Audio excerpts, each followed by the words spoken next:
Hey everybody, welcome back to another episode of Fed Up. Joining me today are the Canadian thrash band Hyperia. Could you all introduce yourselves for me, please? And I will try to remember your names throughout the show as well. I'm Marley. I'm the vocalist. I'm JP. I play bass. I'm Colin. I play guitar. Hey, welcome, folks. And how is it on your side today? We're doing good. Great. Yeah. Yeah. Cheers. Got a couple drinks going. Yeah. I've got the strong water, man. There you It's the strong stuff. Yeah. Oh man. Well, I mean, just jumping in straight there. Just on the listens I went through. What I like is the blend you've got of really fast, raw, raging thrash, matched with some technical and melodic parts as well. I really do like the fast, extreme, thrashy sides. I think I do have some of your early releases from Asher, and because I've got the memory of a goldfish, I've probably forgotten them. I probably played them back on my shows a few years back. So when I was reading through the press release, and it was telling me that this one, and I can hear it myself, much more certainly aggressive, especially on tracks such as the Serpents Cycle, which is one of my favorites from the album. So did you want to make this one, I guess, much more hard-hitting, really going direct, kicking people in the face and saying, right, get out of your chair, start running around the room, play tennis with walls and all that good stuff? I just wondered if, or did it just come out naturally when you were playing and it just ended up being super heavy? Yeah, I would say it was maybe a bit of both. Yeah. When I write a lot of stuff, I don't try to necessarily do like. I mean, I try and do what comes naturally the most. I don't want to try and let's try and do this for this one, or let's try and do that. But I think the natural, especially the Serpent Cycle, like you said, which is probably one of the more like aggressive and heavy songs on the album. But yeah, I think the whole album kind of went in that direction almost just because as I was writing it, I was just going through like a harder time than I've ever, So it's like those emotions are kind of just getting put into the music. So yeah. It's on those experiences though that they help make that solid, gritty music. If you've lived through that, and the same like for a writer as well. If that writer's gone through that experience, then it makes it much more concrete, like brings it to life. So I mean, that's perfect for thrash as well. Makes it even rawer. So glad you were having a hard time. Well, I think you're all right now. I think it also makes it a more like real and honest. It's not like just being aggressive for the sake of being aggressive or being angry for the sake of being angry. It's like, it's. I think hopefully that comes across as more of like an authentic kind of feel to the music. Yeah, it does. And I mean, if you think as well, it's funny, the guy I was talking to earlier, who is part of like a traditional heavy metal band, and he was saying even on their album, they've got some heavier tracks, but I think on the edition they released in Germany, they have like a bonus fun party track. And the point I'm getting to this is the cover of Heart, Crazy on You. Very good vocals, Miley, demonstrating another side, which I think is awesome, going from the aggressive, then saying, hey, to everybody, yes, I can sing as well.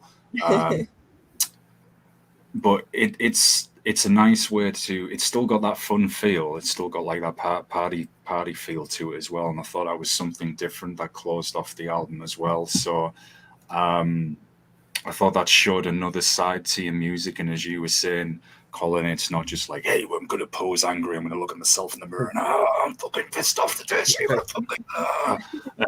So I'm an idiot. You'll get used to it. No.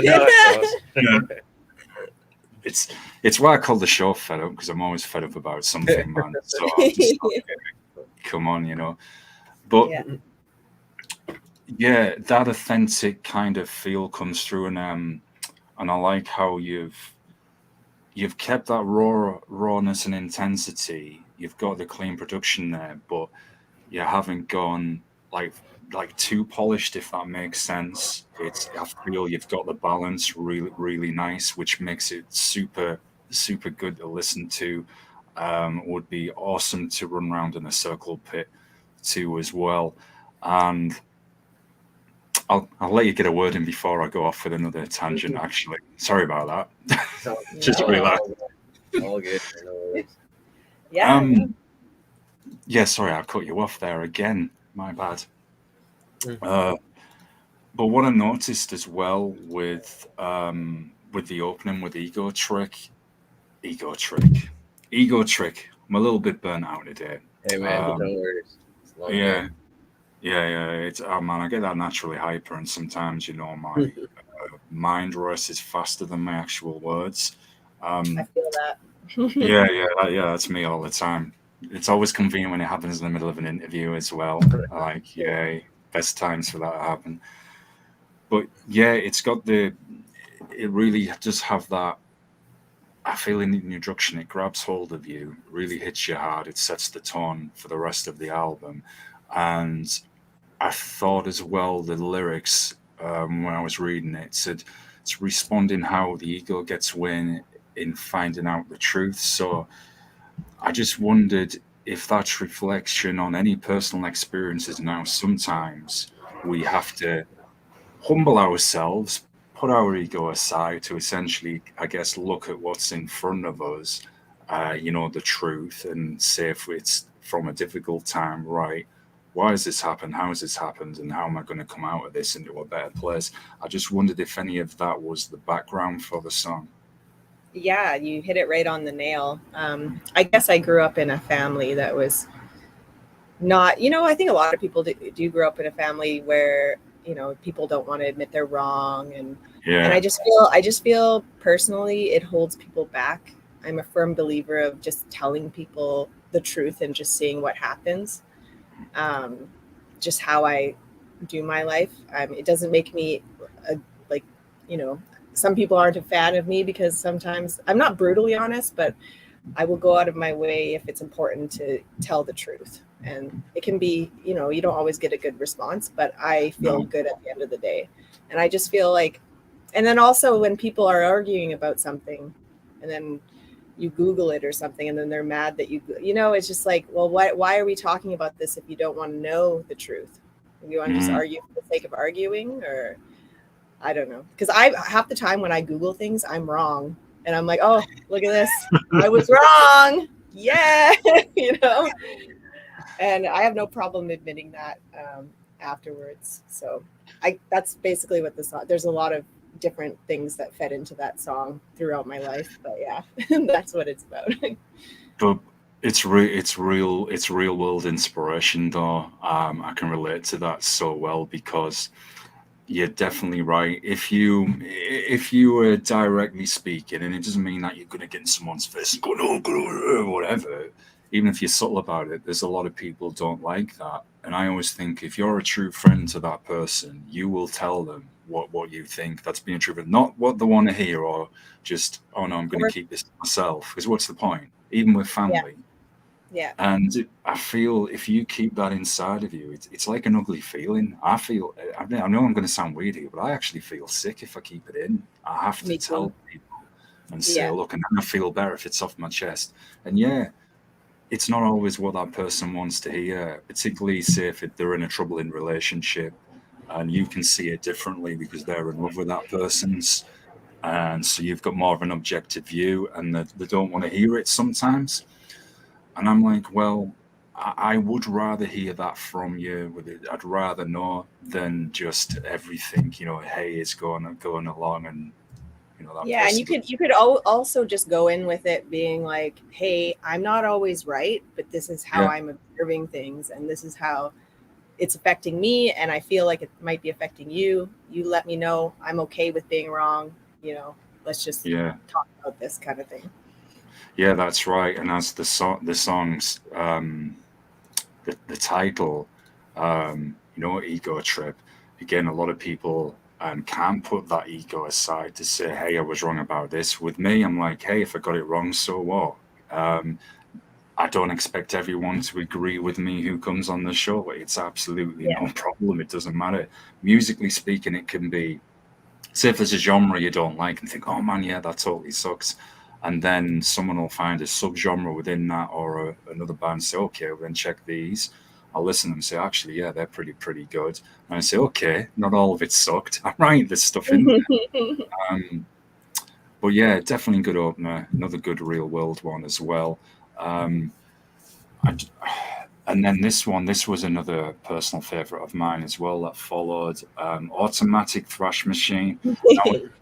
Now, if ever there was a song that didn't say, right, get down in that pit, start sweating profusely, and you're going to come out stinking like Jabba the Hutt from Star Wars or something. And that says it all. And the music as well just matches that so well. I mean, when I was reading about it, yes, a tongue-in-cheek nod to your favorite party thrash songs, fun side of the band as well. But that comes across throughout the album, even in the raw ones. It's still got that fun, high energy, so that's infectious and makes people want to listen. So I'm just curious. I know the album doesn't come out till November, but I'm sure with some of the recent shows you've played, have people ever commented on that energy that you have and that fun feeling? Yeah, I would say so for sure. We often get that where it's like, yeah, you guys are a really fun band to see live or to listen to. As a new member, John, how do you feel? Like, what have people been saying to you?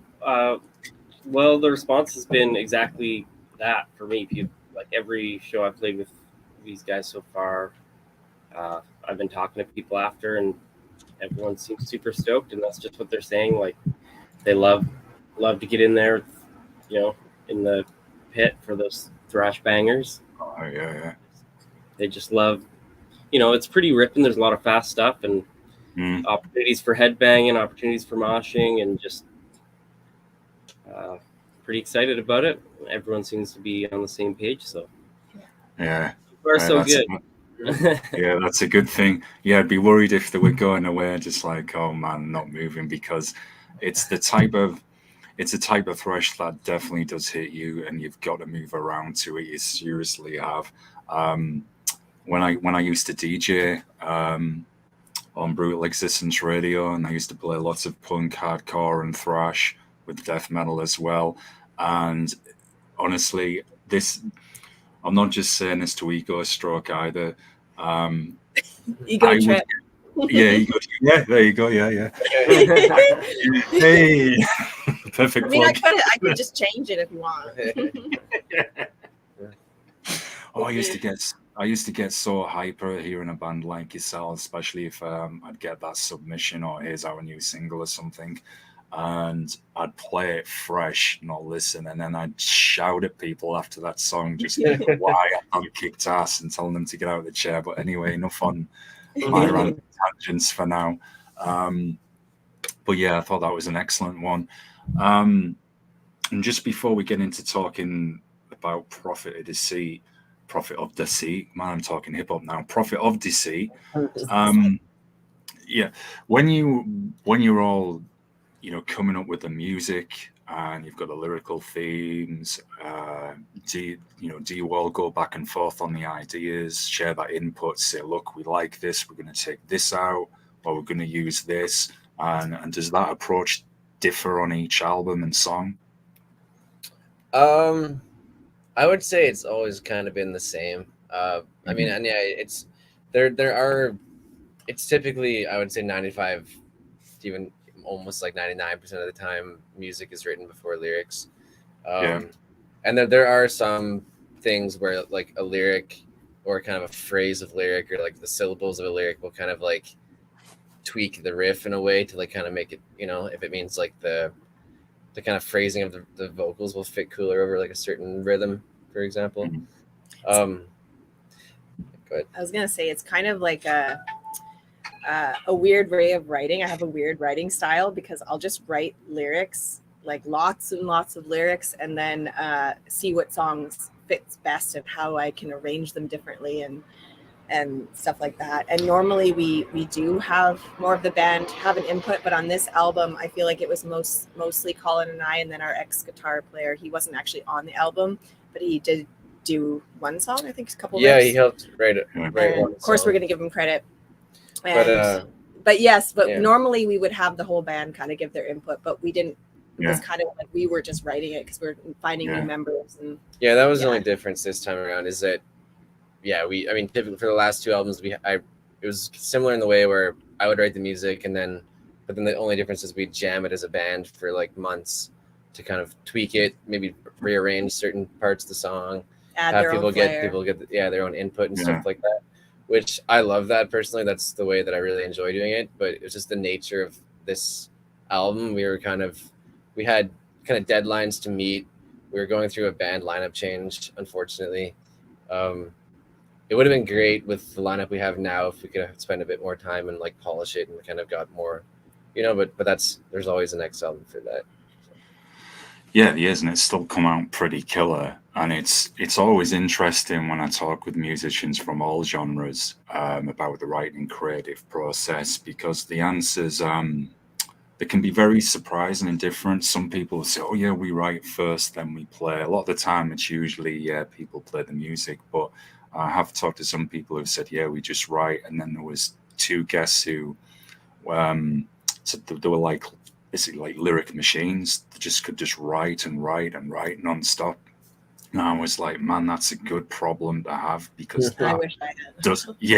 And the same, because that doesn't come easy. And if you get those moments where, and I've said this before in a lot of the shows, where you can't write, or it's a case of, you can write, but everything that you see in front of you just looks like verbal diarrhea. And it's just like, that's no good. That's no good. And that's really frustrating when that happens as well. Everyone says, all right, take time out. And sometimes, you do that. And I'm like, I've taken the time out. still can't write.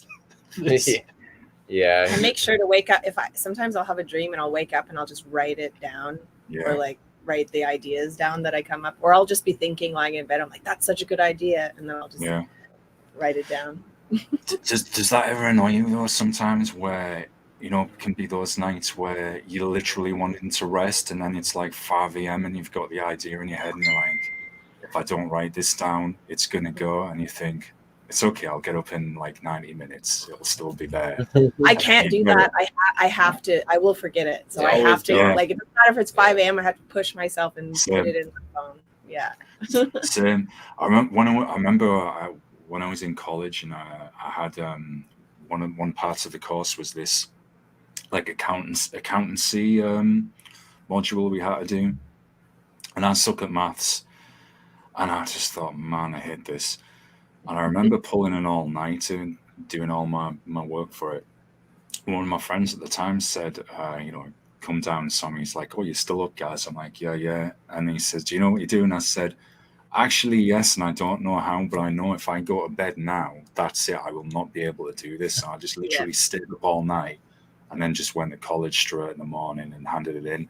Now, if they'd asked me to do that the next day, I wouldn't have been able to do it. I still to this day don't know what the hell happens, but somehow there's something about pressure too that gives you that energy. I think like a little bit of I do well when it's like I'm a procrastinator in some ways, but then I don't want to be that way. But then often my best writing comes from when it's like, oh, all of a sudden I need to write something. I don't know. It's weird. So with that said, sorry. Go ahead. I was going to say, with that said, then, did that factor in on this album? Because Colin, you mentioned you had deadlines and everything. So was there more urgency, more necessity to get the riffs right, to get the drums on, to get the lyrics fitting with what you'd played as well? I think Colin was a bit worried, but I said, have I ever let you down? And he said, no. And I said, then just trust in the process. And, it was stressful for me, but I don't want to put that stress on anyone else. I know that I can do it. So it was definitely stressful in that way, especially with even for guitars too. Like we parted ways with our last guitar player, like pretty much as we were recording. So it meant that I had to do all the guitars for the album, which was the first time I've done that, which is cool. Like it was good in its own way, but there was that added stress of, this was the first album I'd say we actually have been releasing where we have had to meet some deadlines. But I agree with Marley. I think that having deadlines almost adds, like, it makes you have more inspiration that you wouldn't maybe have had Depends on the person, because I find that it really does depend on your personality, how you react to things. But yeah, if you've got that good chemistry and you can work together, bounce the ideas back and forth, the music will take the criticism when needed without, say, someone, storming out the room, oh, I'm not going to play anymore, blah, blah, blah, whatever. Ego, that goes with the ego. I should have Yeah, known yeah. that yeah, it does. Subtle references I'm dropping into things from. Wonder where I've got those experiences from. Can't think. Yeah. But what I like as well is when I was reading about the, we're obviously going to get into talking about the other tracks as well. But I like how you've approached this, where you're saying it's a little bit different to the concepts from the earlier albums, but you're still talking about like the human condition, party themes, still psychological themes, etc. And I often think that flows so well with extreme metal. And this is not to bash any band that does the usual, oh yeah, praise the underworld and everything, blah blah blah blah blah. But sometimes that can get you think, oh, not again. So when you hear a band doing something different, and I know Thrash is often, and historically associated a lot with socially conscious themes, etc. as well. So I do kind of like as well, you've got the balance in the sound quality, but you've got the balance with the writing and the lyrics as well. There's a bit of something there for everyone, where it's maybe someone, it's not going to turn anyone off the album, and that's not to say the early releases sucked or anything like that. You've got a bit of the party theme, a bit of the serious edge as well. So, was that intentional, or did that just again naturally manifest? Yeah, this is definitely the first album we've done that doesn't really have much of a concept. Like our first album was kind of almost around like being trapped in an insane asylum. The last one pretty much revolved around like nightmares and sleep terrors. But I would say, I mean, speaking from early, this is the first album lyrically that have been more kind of like real things rather than kind of story things in a way. Like, I mean, there's story things in there. Like there's definitely story things in there, but a lot of it I finally able to release a lot of the things I was feeling with just things I've gone through in my life, and just expressing how I feel. I mean, I know some people are going to read the lyrics of some of the songs that know me or have known me, and are going to be like, well, this is about me or something. But it's just like, I don't know, I'm just expressing how I feel and how those times in my life affected me, and how I perceive how it could have been better, I guess, or how, Yeah, and I think any form of art is, I'm going to sound like a cliche psychologist here, but is therapy. It's getting out your system. It helps you process those experiences, deal with them as well. And I think, and I'm going to put this delicately because I did read about some of the the influences behind the lyrics, and I can relate to them. I still think there is that stigma attached to mental health as well, where the most frustrating thing, when people say, all right, yeah, I'll be there for you when you go through those experiences, and then they're not when that happens. Or I'd say, pull yourself together, you'll be fine. Or it's just a bad patch. That's the worst thing ever they can say. And they're like, don't you think I don't know that? I'm quite sure every person doesn't want to wake up with sleep terrors or be sat on a bed in a zombified paralytic state and feeling like, man, I'm trapped, I just can't move, and I'm like staring into space. No one wants it's absolute hell, and no one wants to go through anything like that. But I think I hope I'm putting this in a delicate manner, as I've said, in a nice way as well. Expressing it through the music, and then getting that kind of the anger and the negativity out as well. It's better than keeping it all like bottled up inside, and it's healthy. And I think anyone who has gone through something similar, they can relate to that as well, and say, look, yeah, here's somebody else, and look at what they're doing now. So there's that inspirational edge to it as well. It's just kind of what I was drawing from it. could be a little off, but it's just I thought everybody takes things differently, right? So yeah, hopefully I'll inspire some people. Yeah, definitely. So moving to we did cover Prophet of Deceit. I think no, we didn't. Yeah, I mean it's similar stuff, just talking about I mean, honestly, I'm gonna be straight up about it. I've already had a comment saying that it's about my old, like, F you to the home that we were born in, because it's like the hellbet town. But for me, writing the lyrics is a lot of bad stuff happened to me there when I lived there, and now I'm thriving in this new city, and I'm making amazing friends. I still have amazing friends there and everything like that, but that song is more about those certain people in that town that just can't let things go and move forward, and and just like they're the ones that are struggling because they're holding on to that anger. And the song was more to just say, hey, let go of that anger, because this is why you're still spinning around in those circles, right? And continuing losing friends and continuing doing that. I'm just let go of the anger, because it's not going to solve anything. And that is what I'm saying about the song. And someone did comment on it and just saying, this seems like not positive at all, like it seems like you don't like your old town or like whatever. And I'm like, kind of, but not really. I still love my hometown. Who said heavy metal needs to be positive? I was just about to say that. You're listening to a thrash metal band, come on. Yeah, so I mean, I was like, why did we choose that one as the lyric video? Because then no, it's cool. It's poetic. But yeah, it's okay that they think that way. They're allowed to feel that way. But also I'm allowed to write about my feelings. So it's exactly. It's what we were saying, referring back to when we're talking about egos, etc., and truth. It's learning mutual respect. Big ups to Ross from PXM. Thanks for coming through, man. Just drop some comments there. Peace out. For sure. It's mutual respect.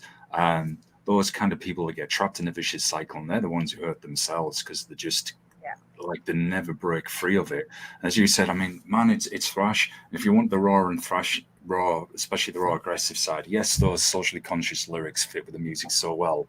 I'm not going to say that there isn't any bands that maybe do aggressively played music themed around, I don't know, maybe someone whistling in a field of daisies, all power to them.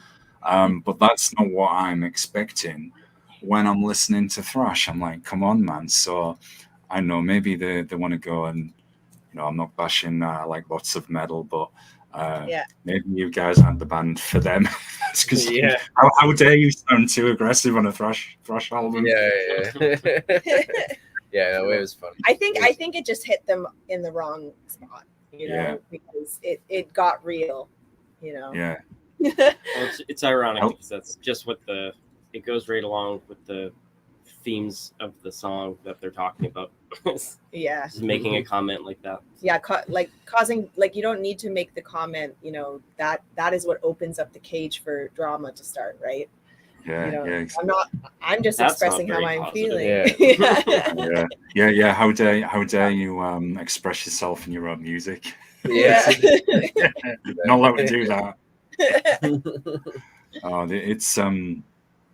It's you always come across like someone's always got their idea or their version of how this should be, and I often think, well, go and do that then. Go and form that band, around however you want to do it. I don't know, man. We're coming up to Psychosomatic, and the info I have, it says that this was one of the most complex structures that you've written. There's a lot of progression throughout it, bouncy choruses, intricate neoclassical C section as well. So before I come to the lyrical side of it, for those that just to give us a little bit of an insight, could you break down for us how you managed to get past those, I guess, those putting those complex structures together and forming them. You know, how did you meet that challenge?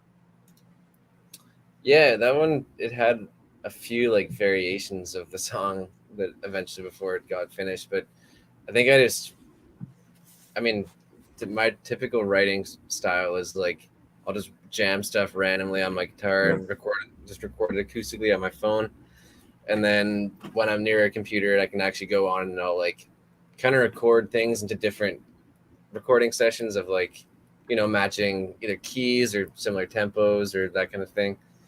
And then I think that one, I remember just having like 10 riffs that were just kind of like not flowing into each other at all. So it was kind of a bit of a puzzle to try and figure out like how that would kind of go into each other. And then just, yeah, it's just, I mean, it's different also in a way. Like typically, I think Hyperia usually has a pretty almost straightforward-ish song structure of kind of like, you got like intro, verse, maybe a little B section, then the chorus, and then a C section, then the verse, chorus kind of thing. But this song had like just riffs that you'd hear once and never again, basically, which is kind of unusual for us. Like typically we'll at least repeat a riff once or twice, especially if it's like a verse or something like that.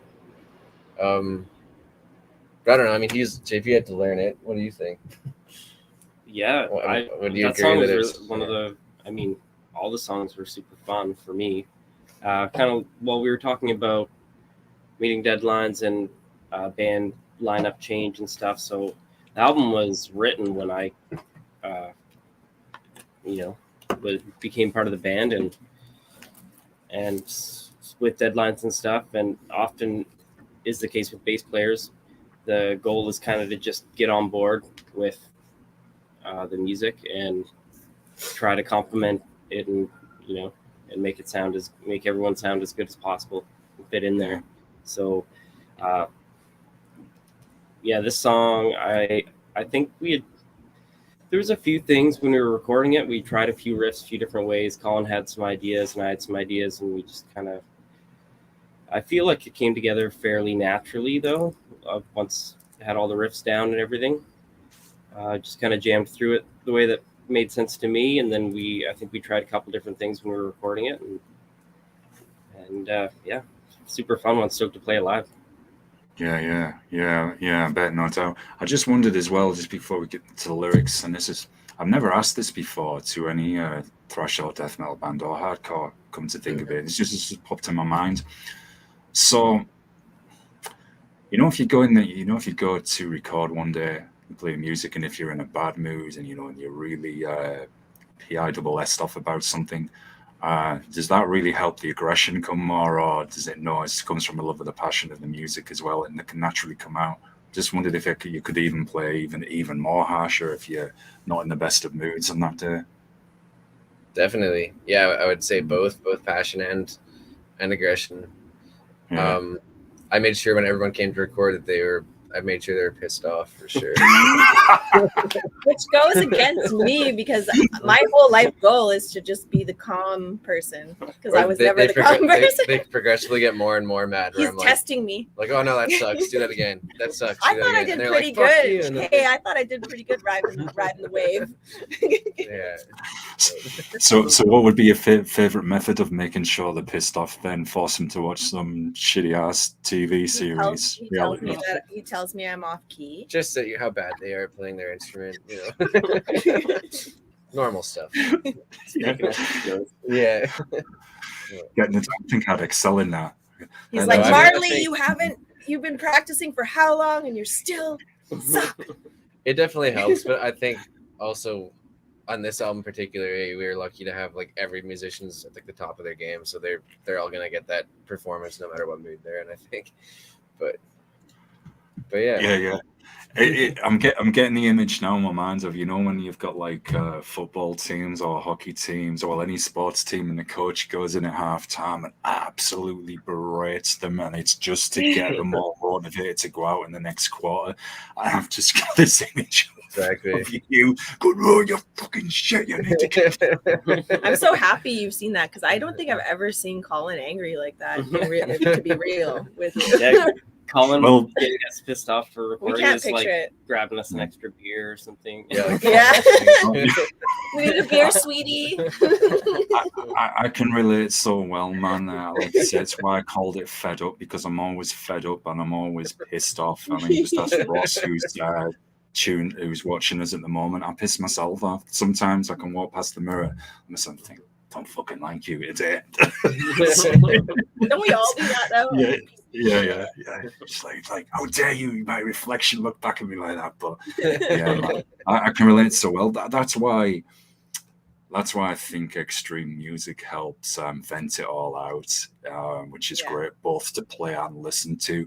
And I know somebody had done a study recently, a few years ago, and I forget the study now alive, and it was saying like that metalheads, especially extreme metalheads, are actually can be really well balanced and healthy because it gets it out. And for me, look, I'm not going to say there isn't any good pop music, but you know, when I get like people can say, dude, I can't understand the words, I can't understand the lyrics, and I say, yeah, and when I'm forced to listen to your abstract whackness, I just wish I couldn't understand the words, because it's literally like torture, especially with the cliche.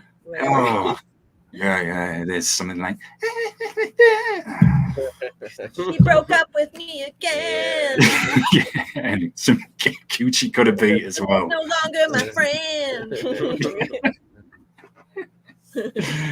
Yeah, it's absolute manufactured urine, to be honest. It really is. Yeah, I'm just going to upset.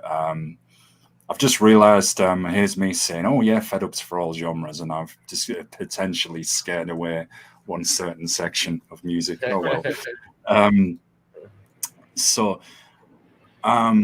The lyrics, now this is interesting. I think this kind of touched on this a little bit, and it said that the song was written with the intent to express how the medical system doesn't take patients seriously.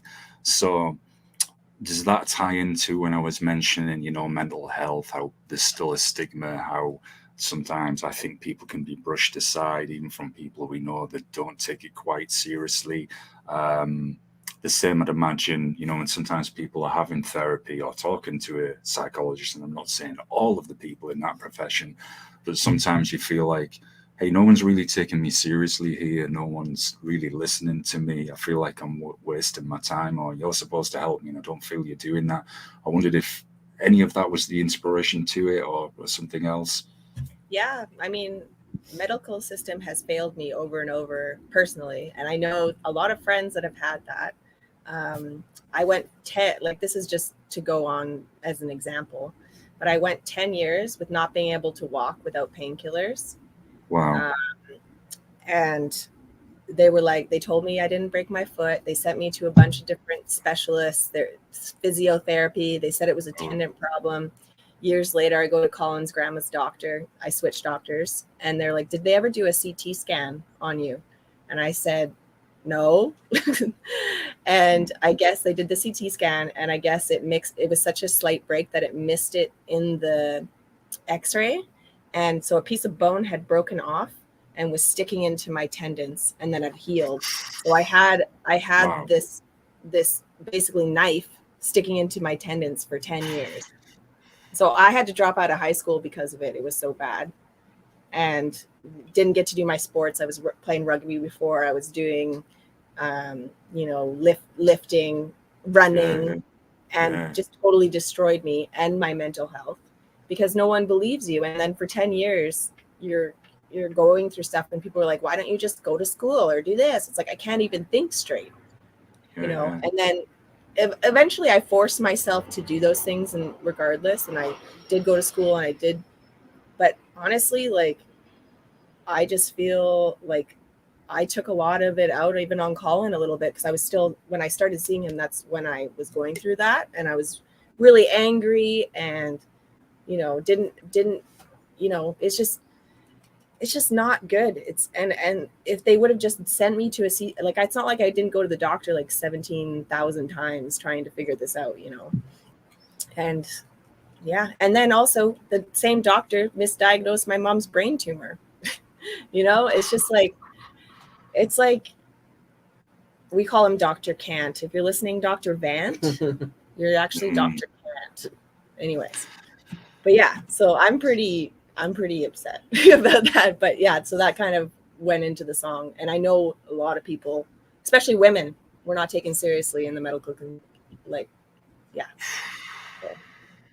That is that's really harrowing. And yeah, my friend's dad was misdiagnosed with cancer. They said it was just a sciatic nerve in his leg, and I'd be okay. And they had to change doctors, and sadly, it was too late by then.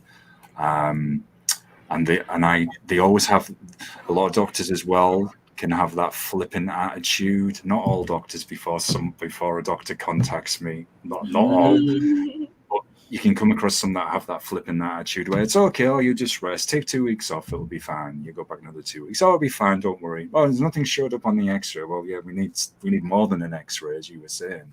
And physiotherapy can actually, I find, can even be worse. It made it worse, yes. Yeah, can make the injury worse. All right, I'll just gently dig all of my fingers like a knife hand into your ribs. Can you feel that? Of course I can. Yeah, I want to come back here and see you again. Instead of them referring you, I often think, especially when it's sports related, to a sports specialist that's actually got experience with dealing with those kind of injuries. And rugby's insane. I mean, I totally respect anyone who can play rugby, because it's essentially MMA with a ball. You know, fun to watch. Not so fun when you've got a huge Samoan or something like throwing you all over. Yeah. But yeah, shout out. There's the World. I think there's the World Cup on at the moment for rugby. There is. Not that I know anything about rugby, but yeah. Yeah, but I'm so sorry that happened, and it's okay. It's like an ongoing thing. I have another thing that's like a really rare condition that I just found out about, and apparently no surgeons. It's like really easy to do, but no surgeons in Canada do it.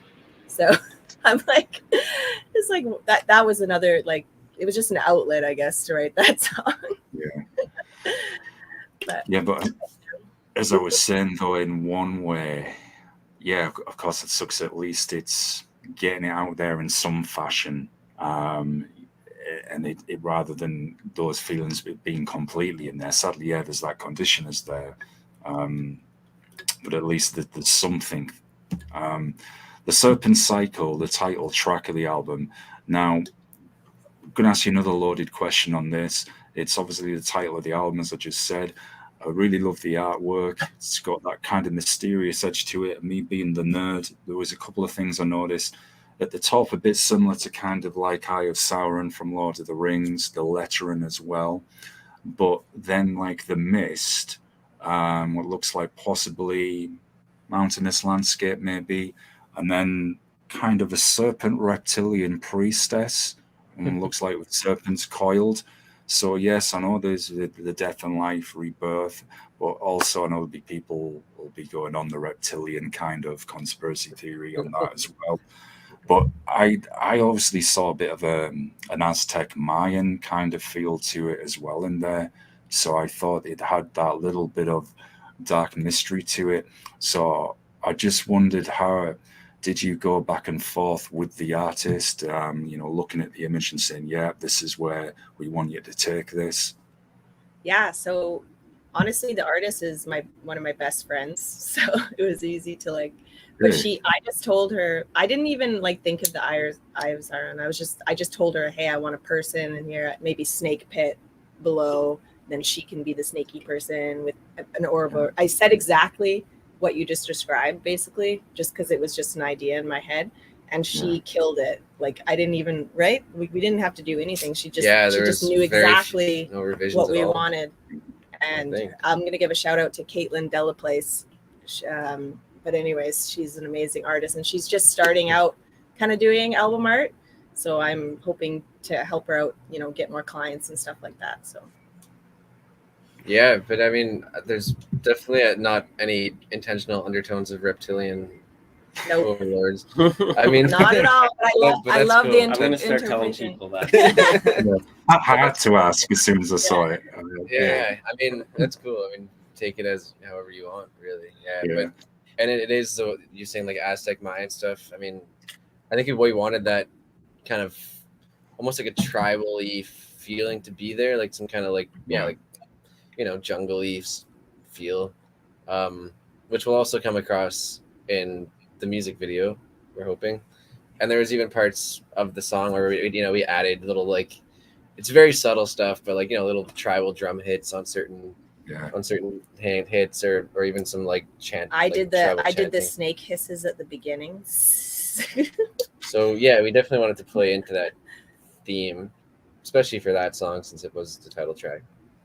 Yeah, that as I said, that was one of my favorites from the release. I love that combination. When is the video dropping? Are you close to releasing it?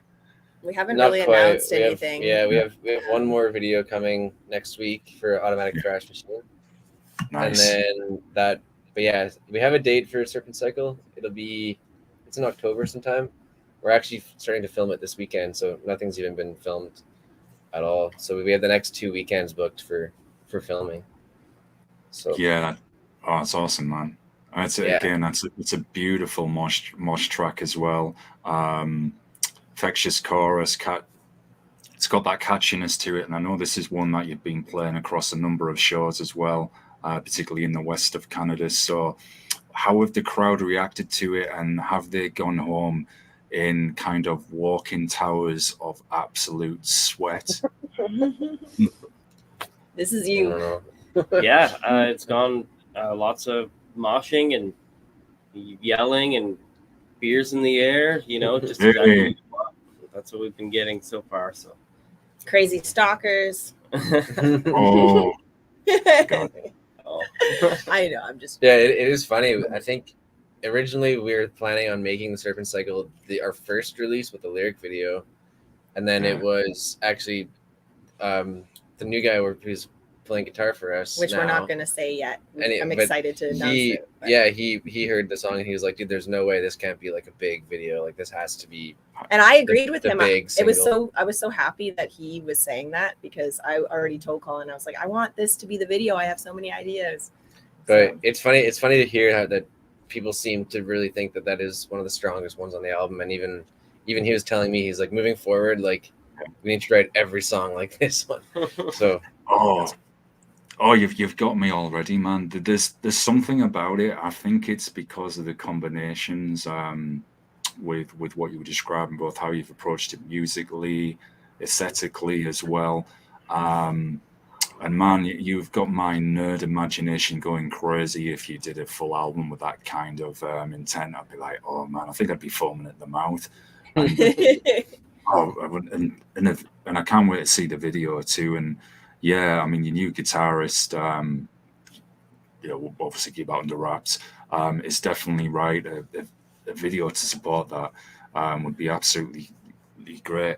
And it's interesting as well because it talks about this cycle of life, kind of living the same pattern over and over, and if you make a different choice, it can create a new dimension. So I'm going to go super nerdy with you all here. So with that being said, do you think then if we are in this cycle and say we're repeating this life pattern and then we, make a different choice, then that could possibly be some other kind of reality and not an offshoot of us, not an offshoot, and it veers into, I don't know, sounds like I'm describing every sci-fi movie going here. I can possibly break the direction, maybe learning how to do something better, or making a bad choice and going down a badder path and some incarnations of this. Exactly. Totally. You're hitting it right on the nail. And I mean, it's like that. There's that saying where it's like if you make a 1 degree difference today, then like in 10 years that'll be so far apart from. Yeah. From like. And then there's also the theory like that some people can like feel the other dimension, like they'll be living their life and they can sense something else going on, and Yeah. that was another part of it. But yeah. You know what I've always found interesting as well, when you know, I've talked with people about this, about the paranormal and ghosts, how sometimes some people have put forward this theory that it can be like kind of reflecting different periods in time, that we can see, say, that person from the 17th century, and they can see us, we don't know about it, and they can get equally freaked out, like, oh, you know, that's a ghost from wherever. And I've always found that quite interesting. And Me too. oh man, I'm trying to behave myself. I'll go off topic and go into a whole like paranormal show, because there's so much of that stuff. There's one case that's coming to mind now, and then I promise I'll get back to the music. I'll behave myself. And it was this dude who was like back in the 1600s or something, and supposedly was talking to a guy on a computer, and he was describing everything so accurately from that time, and he was getting these messages. It was some Huddleston or something like that. It's escaped now. I'll behave myself, because that's the topic for a whole show. Oh yeah. Oh, I would love to talk that long, but Yeah. Well, I have a habit of I always, it's not just me, there's a disclaimer. Guests are encouraged to go off topic, and they do bring it back to the music. Yeah. complaining about my health problems. Yeah, how dare you come on and fed up and generally rant about being or whatever. Man. But Trapped in Time, now that's a perfect follow-on if you think of the themes of Serpents Cycle, Trapped in Time, Trapped in that pattern. And it says there's a fairly straightforward song structure. It's definitely got that old school thrash vibe. Particularly I can hear, you know, that Teutonic element in there, like early Creator Destruction, bands of that nature. Has some of the cleaner vocals and the old school metal parts as well. So, you know, when you had these songs arranged as well, did you think at the time, right, this is the perfect song to follow on Serpent Cycle? Because I feel the order, the flow here, it really does complement each other. Totally, yeah. That was all very thought out in a way. I mean, I think track order is super important. Clearly, you know, you got to keep the album interesting, whether that means kind of varying songs between like really heavy, fast stuff, and then, you know, having something like Trapped in Time, which is a bit more of a, and not soft by any means, but not as aggressive in your face. You know, it's kind of more, has more of like almost like an 80s power metal. I don't know, maybe not power metal, like heavy metal kind of vibe to it. But yeah, for sure. I think that on top of, I always think of album like track layout as well as like an A side and a B side. So in that regard, this Trapped in Time would be like the B side opener. So I thought it was also kind of a cool for the halfway point where it's like, all right, here's the second half of the album starting out. The intro riff just to me also just sounds like another opener track in a way, you know. Yeah, intermission.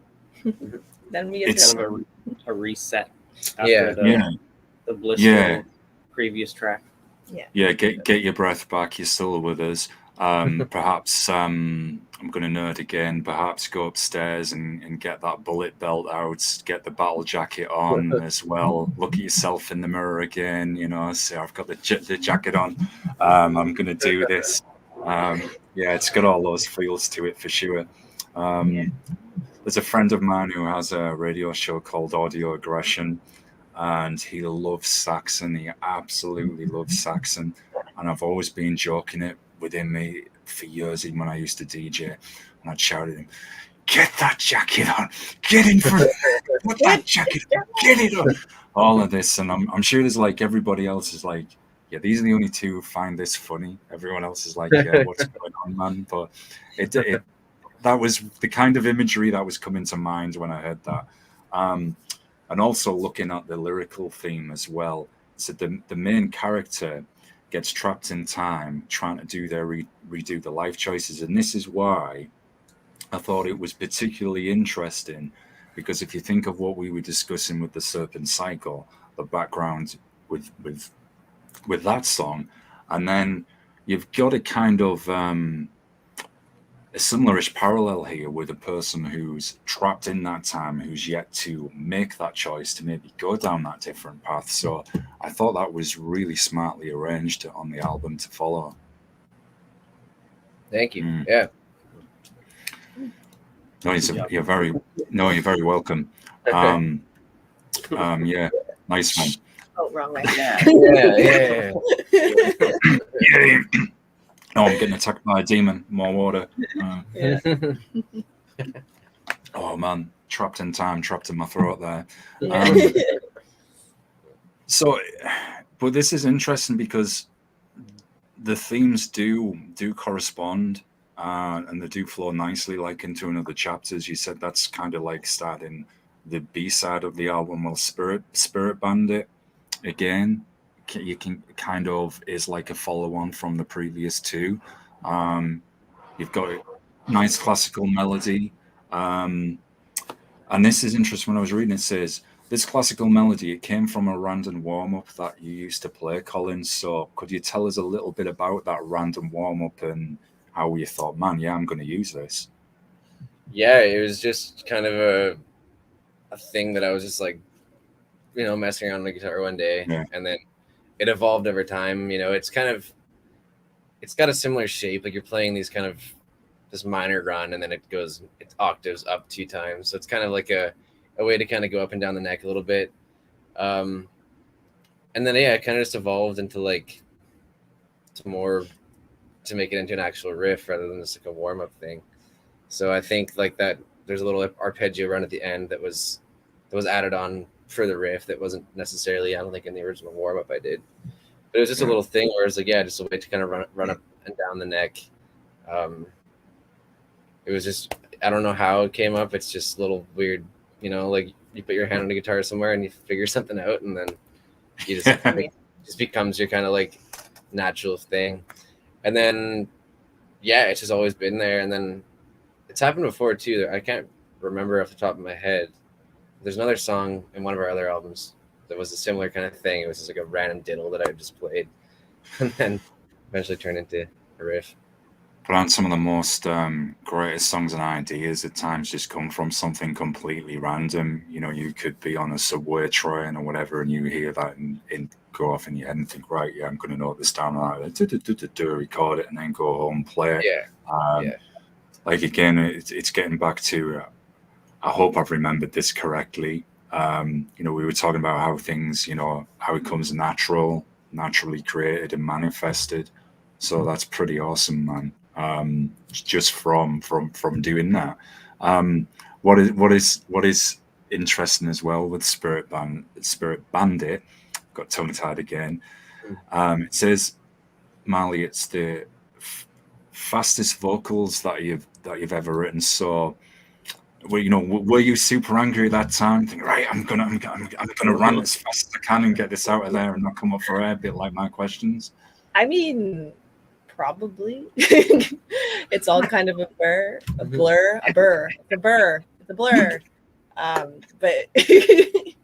I mean, recording is always when we fight the most.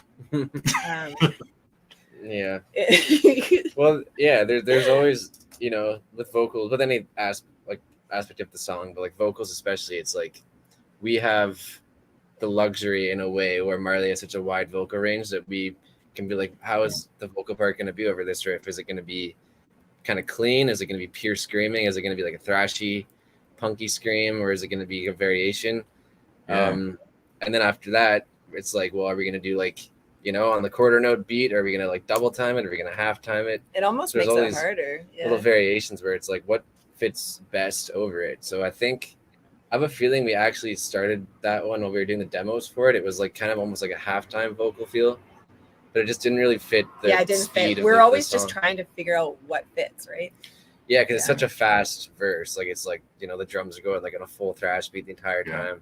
And I think it just needs that like that fast, almost like rapping vocals almost in a way. No, that's a good analogy, definitely. It is kind of hard to write music sometimes. This is one of those things where like this is a bad problem to have, or probably a good problem to have.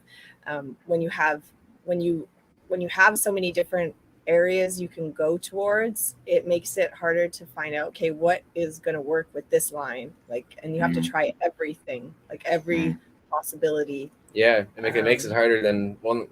Not to assume, but I mean, if a band only has, if their vocals only screams, then that's kind of like, all right, he's always just going to scream the whole song, and there'll obviously maybe with the different, there'll always be variation in like higher lows, but then for us, it's always like, well, which one of Marley's 15 vocal styles should we put in? And for me, like I've always said this, it's more when we're writing an album or even performing, I picture creating something that's more of a theater performance, not just a band. Like, you know, I'm playing different characters, I'm doing different things, I'm, you know, that is a very interesting point. I'm always saying to people with metal, it's very theatrical, and if you think it's almost like a theater play or a movie where you've got this concept or this story comes in with the escapism feel. So I always describe death metal. I always, you know, especially if someone hasn't heard death metal before, they just get into it. I'll say, look, think of it as kind of like an audio horror movie. And then, of course, you can have the fantasy element with power metal, and then you've obviously got Viking metal, etc. It's I can see how it can be a problem with trying to select what we're going to use, but I think it's one that it's good to have that problem rather than just say we can only play this approach, stick to this particular method, and there's no room for incorporating another element. So that's pretty good that you do have that problem, even though, yes, I'd imagine it can be a headache at times. So, okay, then, let's say, I hope I don't create a domestic here by saying this. It's okay. So let's say there's I'm thinking of how to put this subtly here. Let's say that you've got one of those problems, yeah, and you've edited it down to say, you know, 4 options, and you like all those 4 options.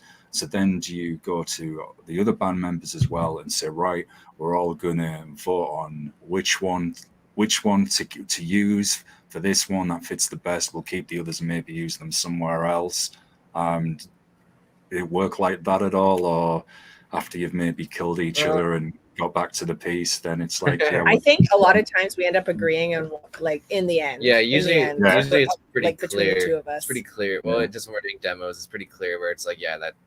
We do a demo and send it to everybody, and if they have input, then they're like, oh, maybe you should try, because they know how I sing, right? They could give input that way. But maybe that could be a future.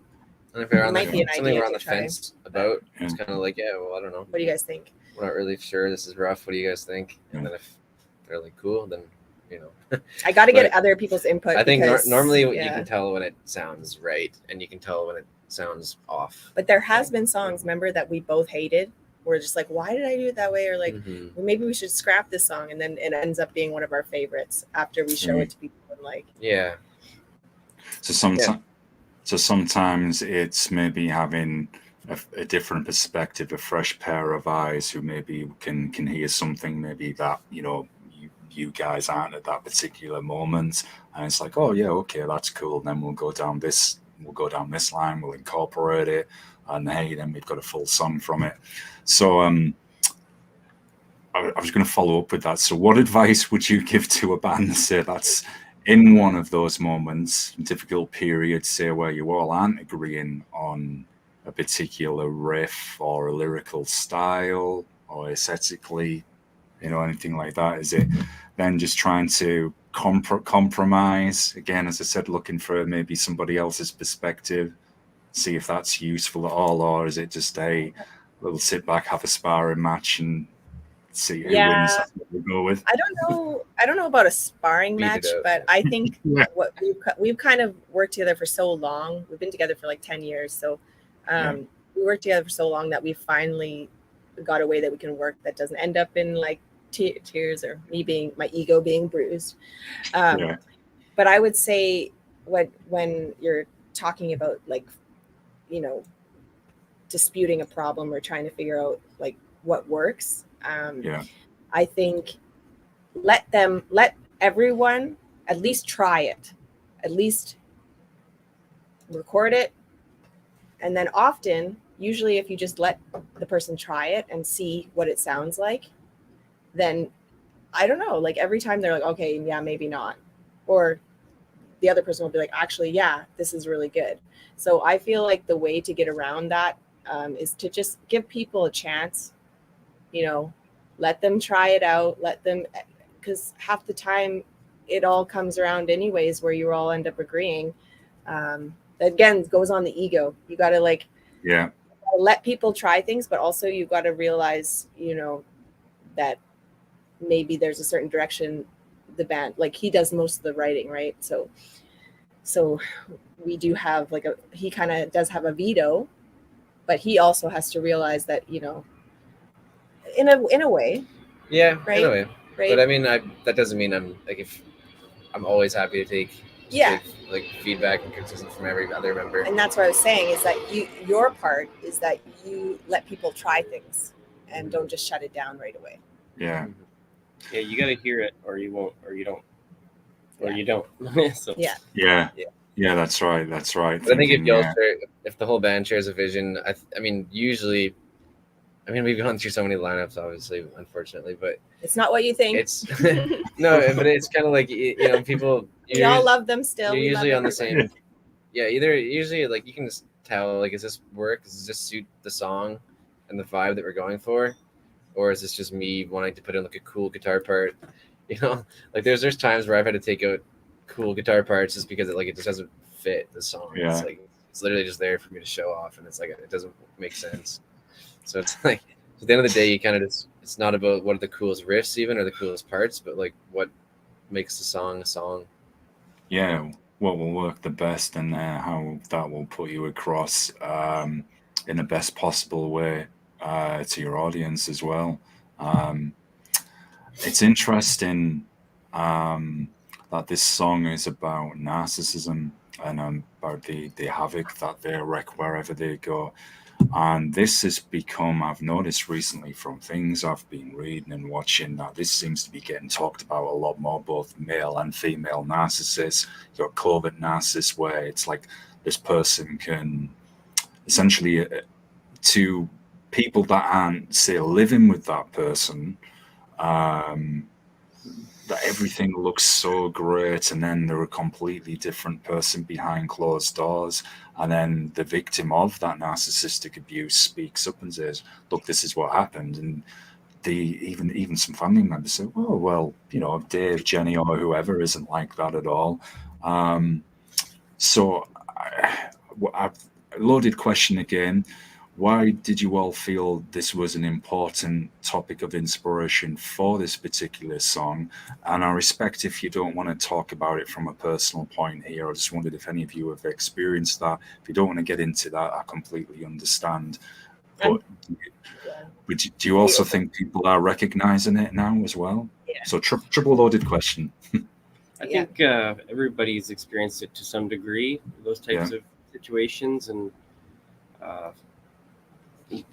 so I think that's makes it a great title for, or a great thing to make art about in any form. Mm-hmm. So it just makes sense. I think it's pretty relatable. Yeah, definitely. They're among us. They're everywhere. Mm-hmm. And obviously, it comes from personal experience, as if everybody has with people like this. I think I thank that person every day, because I got help because of it. So it's just like, I like to look at what good comes out of things, but I sometimes I write songs wishing people would just listen to them and all of a sudden realize. But then you got to remember that if you actually are a narcissist, that's a disorder, right? It is. It's not something you can just shake off. And this is exactly why we need better mental health opportunities and everything like that. Exactly that. Yeah, exactly. It gets back to what we were saying earlier, how we feel sometimes those problems aren't even recognized or just brushed aside, and there's still that stigma to it, because a narcissist isn't going to admit they're a narcissist. And if you say that narcissist, if you say, oh, well, you are a narcissist, they're going to go, oh yeah, thanks for that. Yeah. More likely to get even more enraged at you and then say, Yeah. no, you were the narcissist, blah, blah, blah, gaslight you. Yeah. And But they believe it. They really believe it. They believe it. It's not like what you were saying earlier about when someone's in a rough spot mentally, and someone's just like, "Oh, well, you'll be fine. Just like move on," and they just can't. I think similarly, someone maybe in the narcissist seat in that situation, you might call them out on it, and they just might not be capable of recognizing the reality of the situation. And the brain is so complicated. Like, how do we know that their memory isn't just being skewed because of their disorder, right? Like, exactly. If that one traumatic experience they had from them being messed up so badly by someone, which I've done reading on, which can often create a narcissist as well, that they are trapped in that loop. Gets back to like themes we were talking about, trapped in time, Serpents Cycle, etc. as well. So then they think, oh, well, this is another person who's going to treat me like this. No, that person isn't, and you're treating them exactly how you were. This is not the way to deal with it. And like you were saying, Miley, the brain is certainly complex. Everyone's different, because with anything like that as well, and it's so easy to say, if that person also is unwilling to get the help, there's not a lot you can do, and it can sometimes come down to that point where, hey, I've got to look out for my own mental health,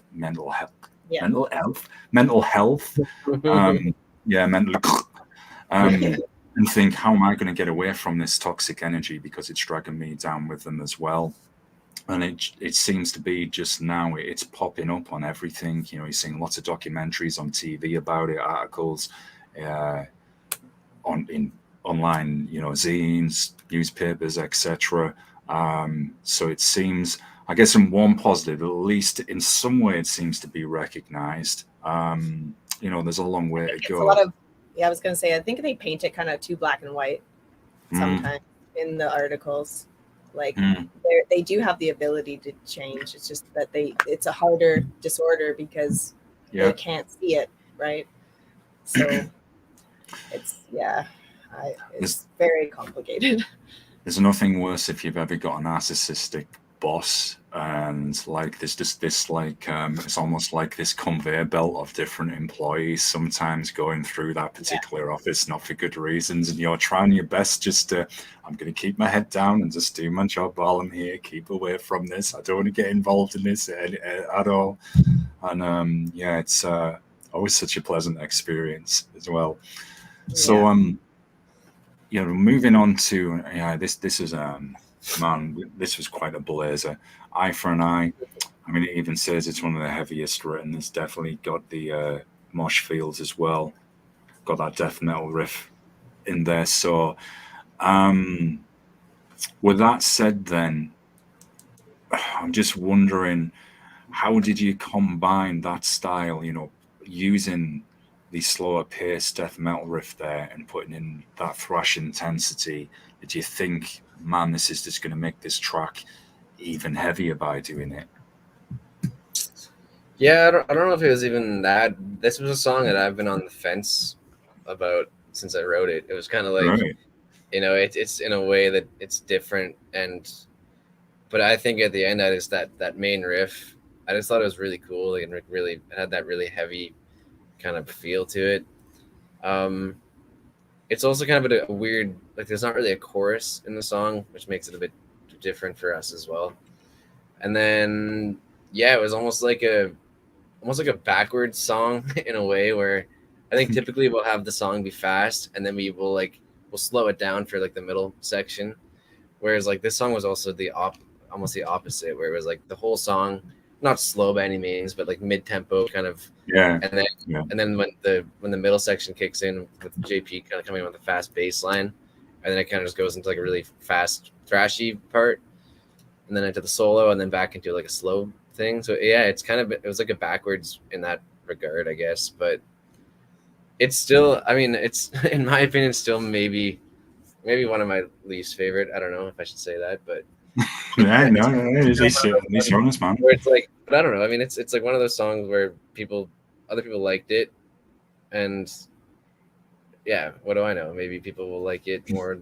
It was similar in a way in our last album. We had a song called Severed, which was like That another was the one kind I of was talking about. a bit of a more mid-tempo slowy song, and it was maybe I just don't like slow songs. I don't know, but it was the same kind of Right. thing. But we You often need to go. but even that song too is like people told us like that's their favorite song on our last album too. So that was the tipping point. Was like, well, I don't maybe not necessarily think it's my favorite thing ever, but that doesn't mean other people won't like it. I think it's great, and I think it's going to come across live really well too.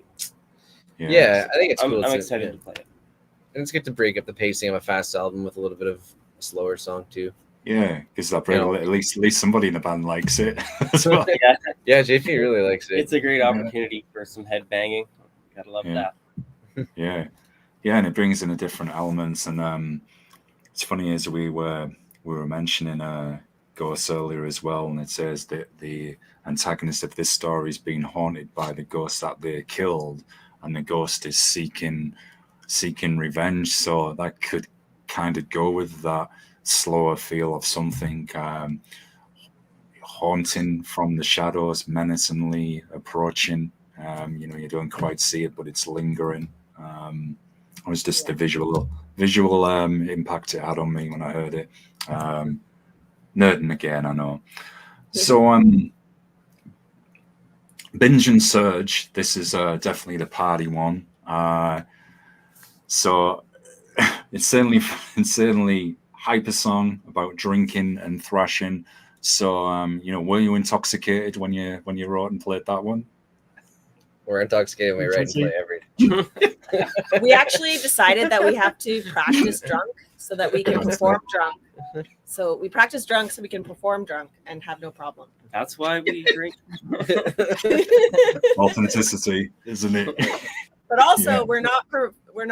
You guys shouldn't do this. Like, don't try it at home. We're not promoting alcoholism. We'll get the disclaimer on there. Yeah. Get a banner on the back. But yeah, definitely. I mean, we like to drink and have fun, so we gotta write about that and have those kind of songs. I love that song too, because for me, when I hear the group shouts, I hear "bitch and surge." Bitch and search. I don't know. Yeah. Anyways. I think that will be a crowd favorite as well, because those party fun tracks are always nice to do, because especially if you've been running around in the pit, and it can just get everybody laughing and get that respite. Well, sometimes actually the pit starts again, even on a party track. So what am I saying there? But it's good for the atmosphere. Gets all the crowd popping off. Now, Deathbringer, this intrigues me particularly because I'm interested in all these areas as well. So before I get nerding about the lyrical themes here, which I've been on best behavior waiting until we got to this one. This one, I mean, it says there's a very strong black metal influence. I hear that in your vocals at times as well, Marley, and I think that matches the music very nicely. So, did you feel with the title Deathbringer and the lyrical themes, which we'll get into in a moment, so in your opinion, did that particular style just go so well and it just had to be that, particularly concerning the subject matter? I think it was mainly I wrote the lyrics because we wanted to write a song about the Hindu god of death. Yeah. And I wrote the lyrics, and then Colin was like, this is what song that works with.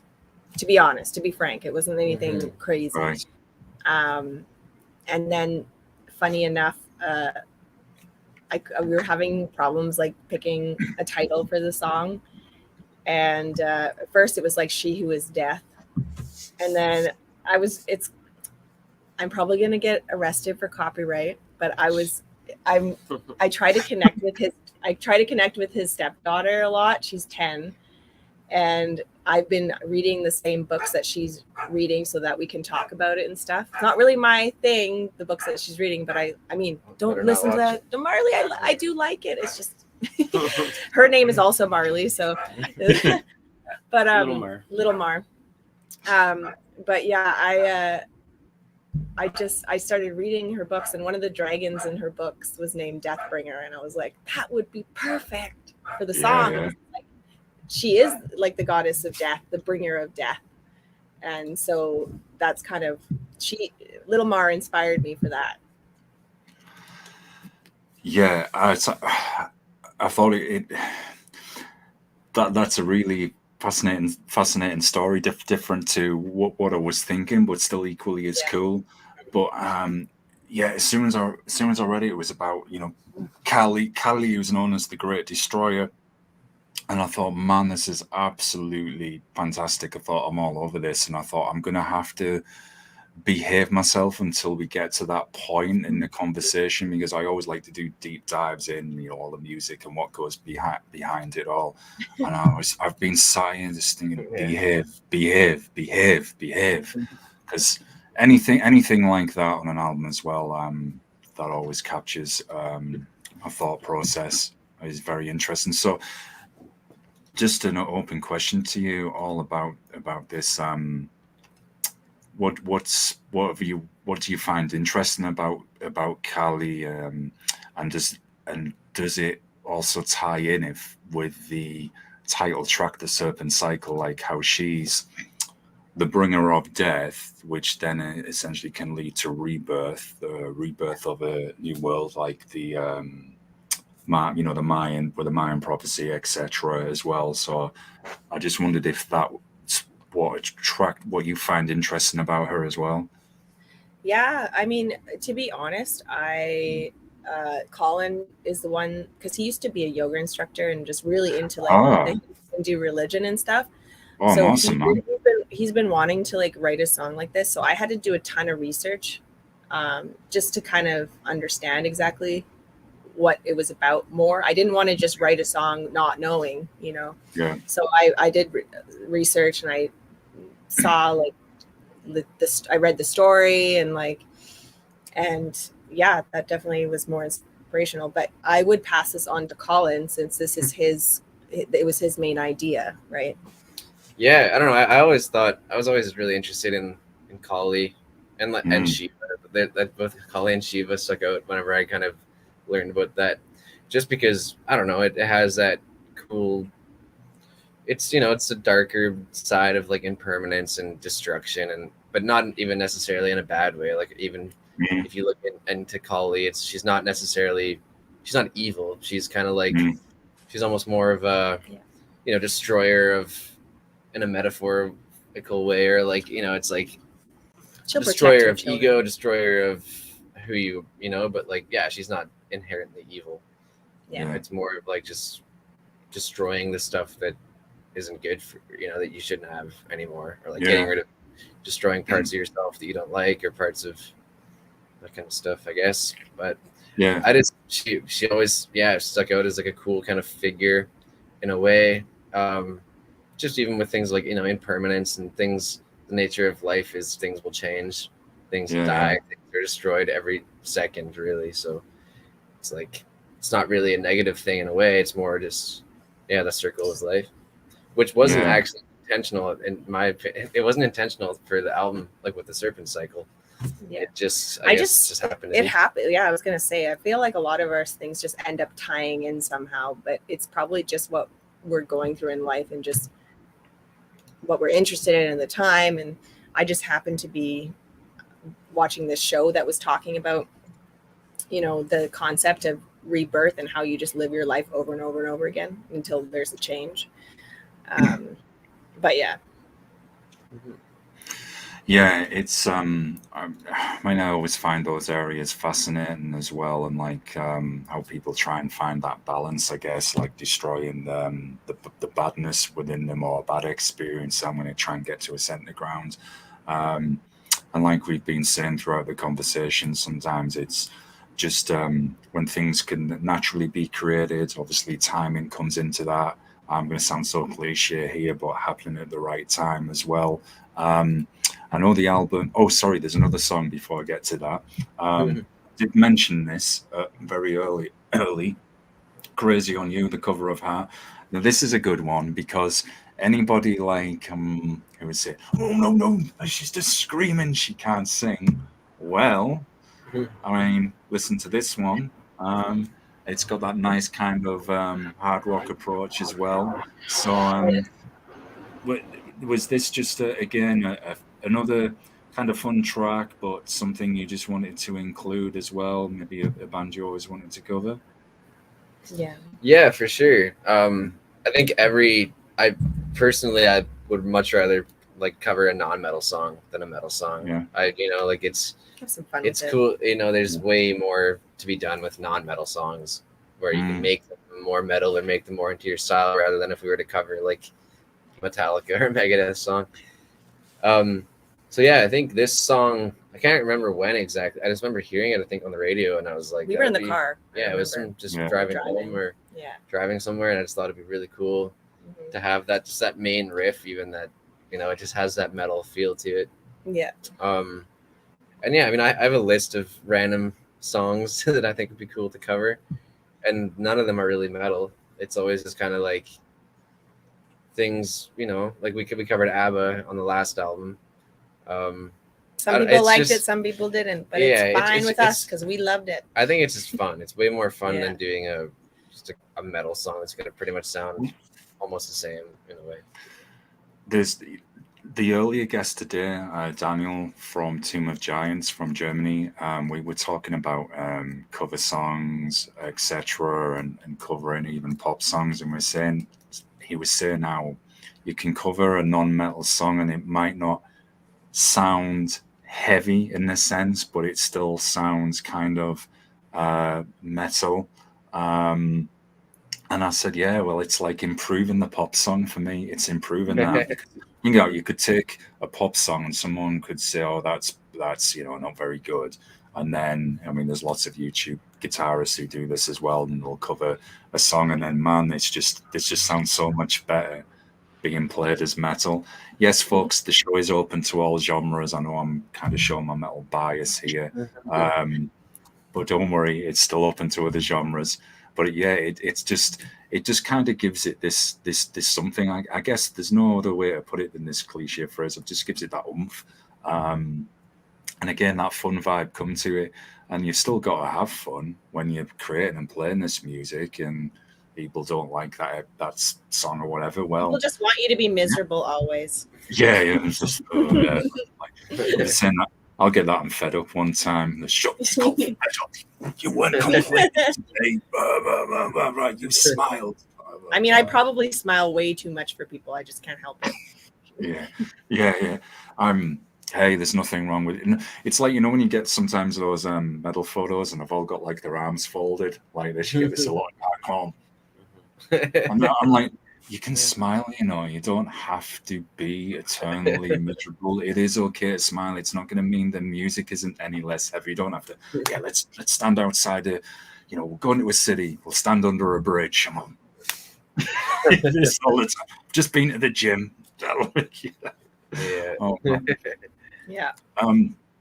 So before I do have some quick fire nerd questions for you all, but I'm going to kind of behave myself a little before we get to that. So the album, it's due for release on November. So what I'm wondering is, do you have any planned kind of limited editions, possibly vinyl? I know vinyl is stupidly expensive. I just wondered if you're planning anything like that, or any certain types of merchandise to go alongside the album. We always do cassettes, and for some reason people still apparently have tape decks. I don't know, they sell like really well. I don't know why. But otherwise, definitely t-shirts, hoodies, or just basic clothing. Vinyl we'd love to do. It is really expensive, like you said.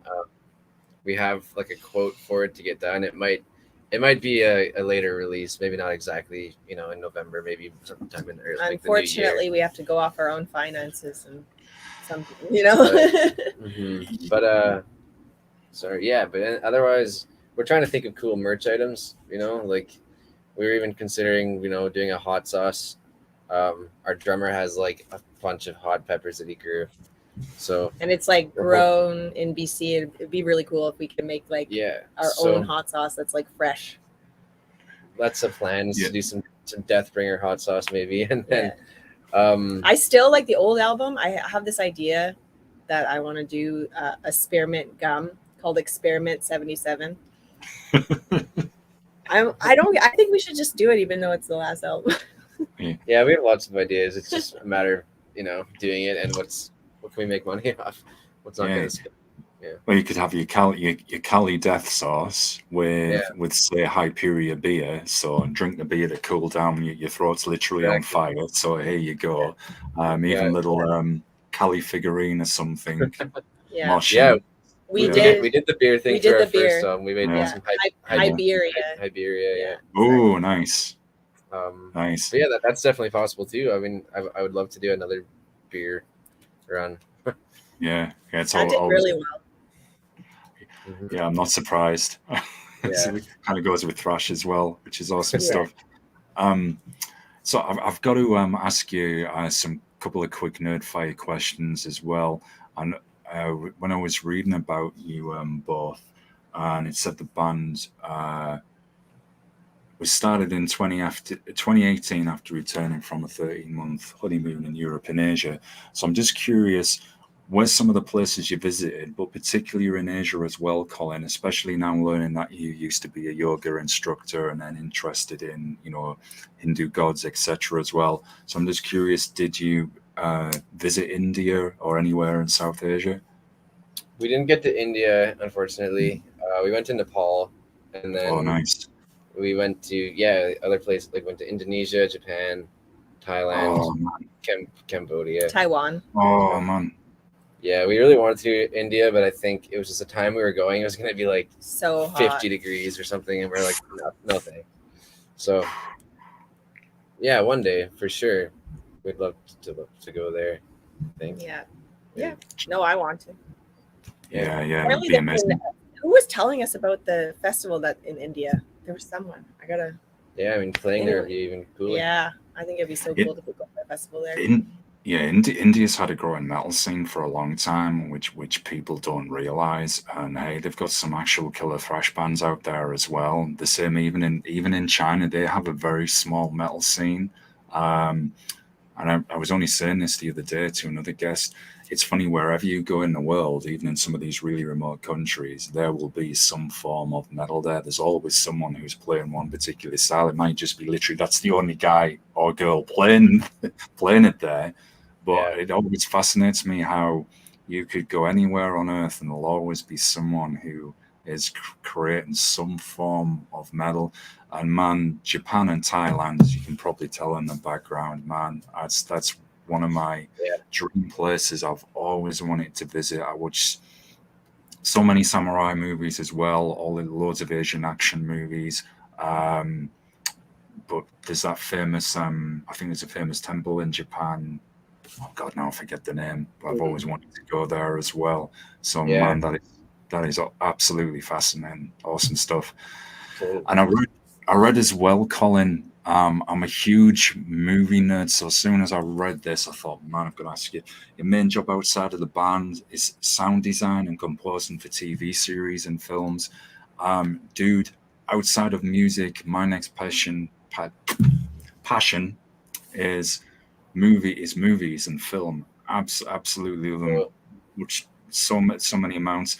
I appreciate you might not be able to comment on some of them, maybe for legal reasons, but has there been any famous TV series or movies that you've had the chance to work on? He's still pretty fresh. Yeah, I only really started doing it within the past year. So awesome. I mean, I've done things for streaming services, Amazon, Amazon Prime. Nothing crazy big at this point.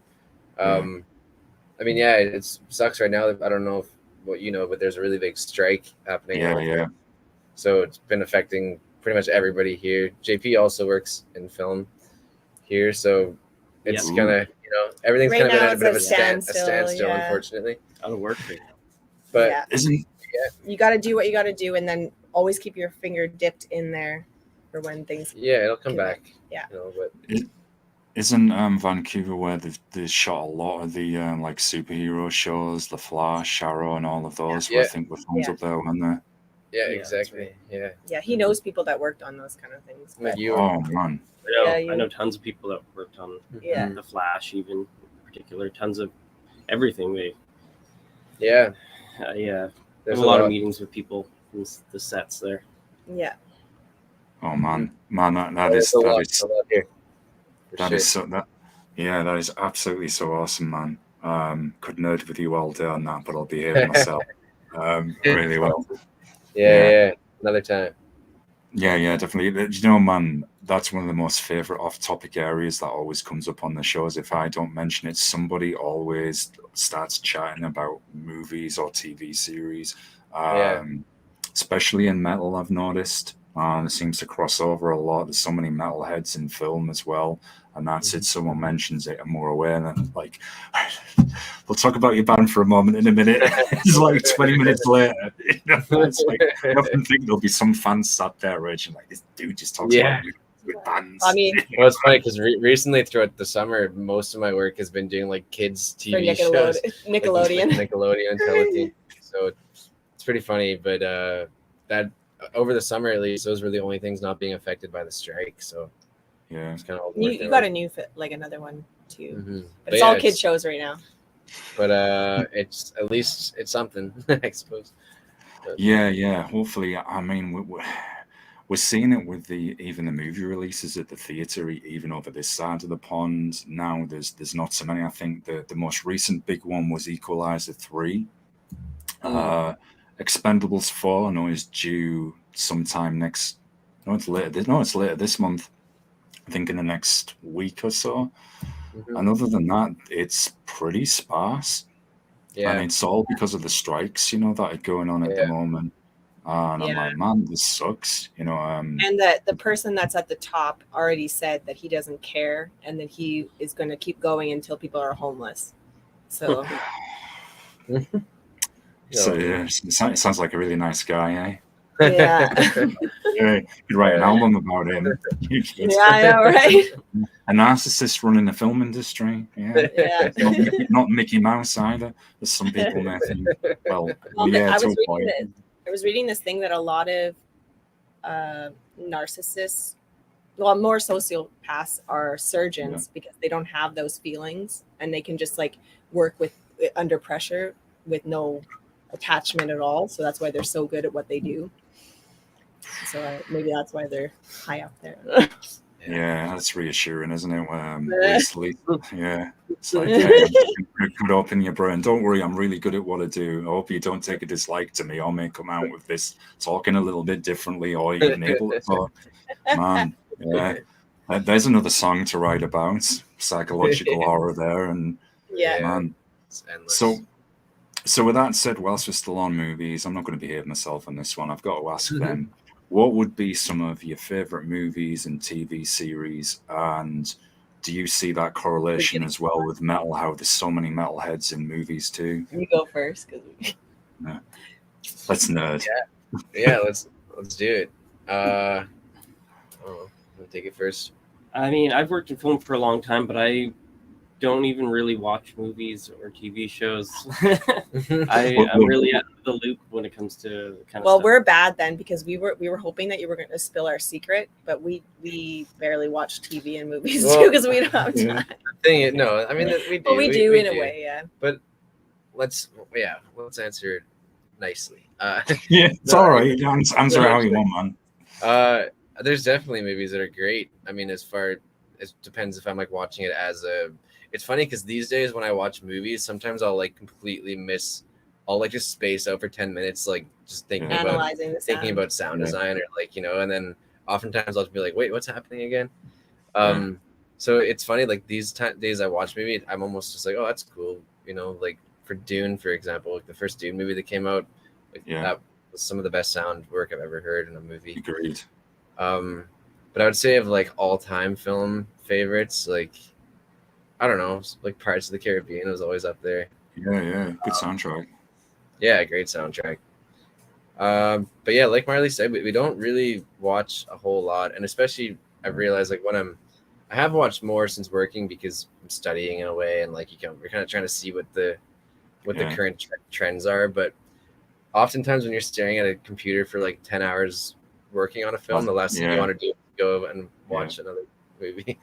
So yeah, but what would you say? Because we do watch, like, it's not like we don't watch it entirely. I mean, I don't know, series that sticks out like Ozark we watched was a really good series. It's really cool. We're watching Mandalorian now somewhat. Yeah, that's cool. When we have time. When we have time, yeah. I'm drawing a blank. I feel like when you get handed the aux, I think you should send us an email with your recommendations. Yeah, because it's not like we don't like to watch movies. We just never really. It's annoying to have to search for them. We're like, we even have a movie theater in our house, so it's like. No, I'm all down for that. People send me recommendations, and sometimes it's politely putting it. I guess it's a convenient way of sharing that mutual like without having to actually go and search. And like, yay, don't have to do the work. This is good. I think you like the movie Amadeus. Sorry. Oh yeah. Go ahead. You go first. Well, I definitely have a soft spot for those really old, super cheesy, overly gory horror movies. The ones that are just funny. You know, Friday the 13th. The like comedies and all that stuff. I always thought those were really fun. Same, man, especially with the Evil Dead movies. I've got to ask quickly, John. So what do you do in film then? What's your job, bro?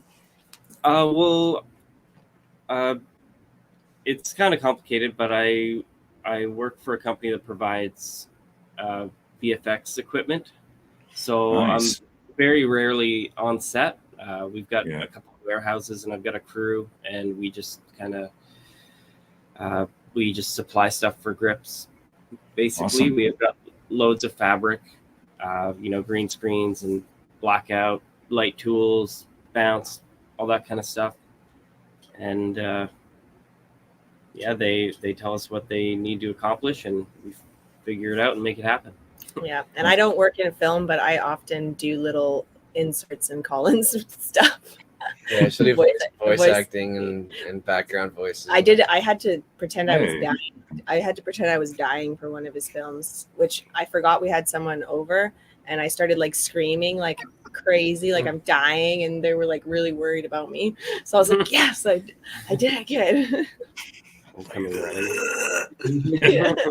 Yeah, that reminds me too of because I'll often do what's called ADR, which is like re-recording dialogue for film if it's like noisy or a lot of people don't know that. Or if they want to change a line or whatever, add lines. So I was working on this kind of like hostage rescue show, like FBI, and basically I had to get all the actors coming in, and all they were doing was like FBI, get down, and they're screaming at the top of their lungs, and like anybody walking by our house is probably like, what the fuck? It sounds well, a lot of people, and there's a bunch of gunshots after. A lot of people that work in the indie film, not to get off topic, but to get off that's topic, all right. They work in the indie film, and they were like, why doesn't my film sound like a big picture film? But I'm like, they don't know about ADR.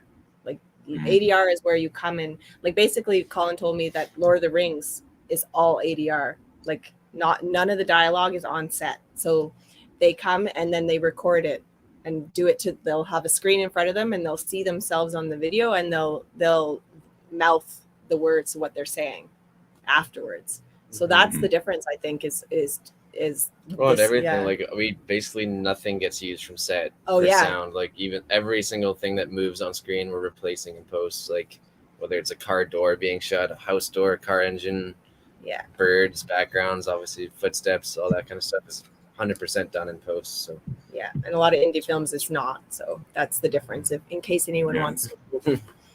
It's interesting you mentioned indie film. I have two indie film guests due on Saturday. One is a team behind like kind of a sci-fi movie about I can't remember. I think it was about a ship in space that was traveling with a very limited crew, and kind of about all their relationships.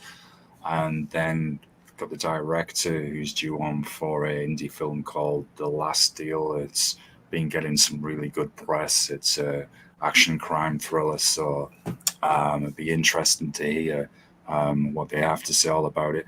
As I said, outside of music, you know, film is one of my next great passions. I can relate with, although yes, I try and watch movies when I can. It's like having to schedule the time to watch something, because if I say, oh, I'm gonna go and watch this today, or I think I'll watch this, it never happens, because of time constraints, etc. as well. But I try and watch a lot of stuff on catch up when I can. Yeah. Which is probably one of the most convenient ways of doing it. So I just wondered as well, I know I've kept you on for quite a while, but there's a couple of things. I know you've done some guitar playthroughs on the songs. You've got one for Prophet of Deceit, which you've just put up. Is that just another way you've felt really of building a good, solid personal relationship with your fans, showing them, look, this is exactly kind of how we're playing the songs? Yeah, exactly. Yeah, it's just a cool way of just showing like what's going on. It's just some other kind of like support for the single. Yeah, definitely. More visual way. I know, as you know, obviously we all love music and bands and stuff, and I always, that's what I like to watch when a band I know puts out a playthrough. If they have, you know, that's probably how I'm going to listen to the songs, by watching them play along to the track most often. So yeah, definitely. For me, I love when bands do playthrough videos. So yeah, I would say it's definitely more for musicians in a way. Maybe I don't know. I don't know how many non-musicians care about that stuff, but I know as a musician, like JP said, like I love watching bands play their stuff in that kind of way. Yeah, that's what he does instead of watching movies. Yeah. Yeah, it's still cool. Like it gives fans an insight into what you do. You could maybe do one where, you may be having one of those difficult periods I mentioned in the studio earlier, disagreeing on a song, and Marley, you could be screaming at Colin, and you could see Colin's reaction to that. Me? Yeah. Who, me? Scream? Who? I would never. Yeah, that's a whole other thing we've never really. I don't know, the whole, behind the scenes stuff. It's cool, but I feel like we're gonna have to, with our new guitarist, I feel like we're gonna have that kind of stuff. He's really into that, like filming, more video behind filming the stuff. scenes. Yeah. And we have a new drummer that we're gonna announce. So I'm excited for that. Ooh. Yeah, we're really excited. We have a really solid lineup now. So I know it's probably too early to ask, but I'm going to anyway. Have you started to work on any new songs for the next album after this one? Honestly, this is the first. We promised. We were like, we're not doing any shows this summer. We we recorded the album in July, and then we were just enjoying the summer. It's been a long time since we've been able to just go camping or do. Yeah. So we just decided to do that. I think our main focus now is booking tours and shows. Like we're booking a few. Well, we're just trying to iron out some details for some European stuff next year. And I think next year, definitely we always want to tour as much as we can, and then music will come when it comes. If you get over here, that would be awesome. Come see you and run around and fall on the floor and get the sweat dripping on me and all that good stuff. I know you've got a show coming up on remember this correct, the 27th and 28th of October, Underground Wasteland Music Festival. That is such a cool name. Again, makes me think of Mad Max and Fallout, all those kind of games and movies as well. So, just before I let you escape my verbal randoms today, do you just want to give a little shout out about that, where people can come and see you? Yeah, for sure. Yeah, so I think we're playing the October 28th, the Saturday, in a really small town here in Western Canada called Penticton, that probably nobody outside of BC knows where that is. No, Alberta. We got that, and then we're playing a Vancouver show, opening up for Exciter, which is like a legendary Canadian thrash band. Yeah. As well as Lich King and Bloodstar. Yeah, so that's on Halloween, October 31st. Awesome. And then otherwise, we're just working on doing our album release show, which will be in December. We're just finalizing some last details for that too. And then next year, I think our plan is just to do as much overseas stuff, maybe down to the States. Just kind of play places that we've never played before and just kind of do as much as we can with that. Yeah. Yeah, definitely get out there for people, for sure. That all sounds awesome. I do want to thank you all for joining me today and for tolerating my off-topic randomness and nerding and all of that stuff. Thanks for going so late. Oh, no, don't worry about it. I'm 2 p.m. or 2 a.m. Yeah, it's that, man. You're only 5 hours behind, so it's not that bad. It's only just because I'm quite locked up with the schedule at the moment. But I'm glad we got to do this today. I've really enjoyed chatting with you all. It's been fun. Before I do the awkward pause moment, are there any final shouts you'd like to send anybody, or anything that we may have forgotten that could help the band? No, shout out to CMM Media and John Asher. Definitely shout out John. Yeah, just thanks to everybody for checking us out. Yeah. And to Planet X Filmworks for following along with us. Yeah. Definitely. Appreciate the comments. Yeah, that's my shout out to Ross. That's my long-term buddy.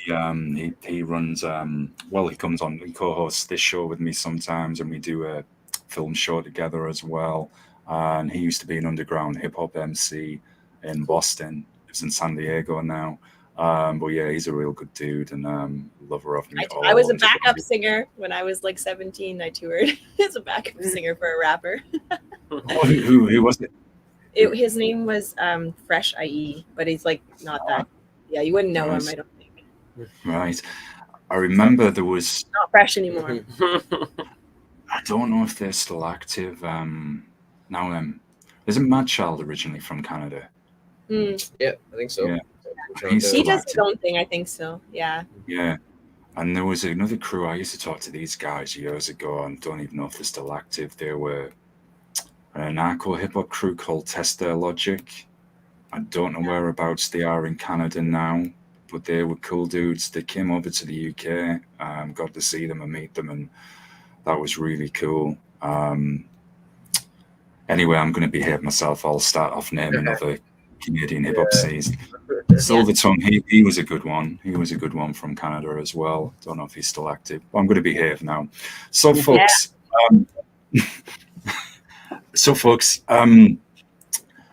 I'll be live back here on Saturday. I'll put all the links in description for Hyperia. Yeah. Either or. I'm using the excuse because it's like just gone after 2 a.m. All the links and everything will be in the description. Again, shout out to John from Asher Media. Thanks for always helping us out, man. It's really appreciated. Thank you to all of you for coming on as well. Love to get you on again. If I can help in any way, just get at me. So awkward pause time. I'm going to hit end stream, and folks, I've not been possessed. Anyone wondering? So let's do this. I think this is going to become a regular thing. All of us on pauses. All right. Hey. See you next year.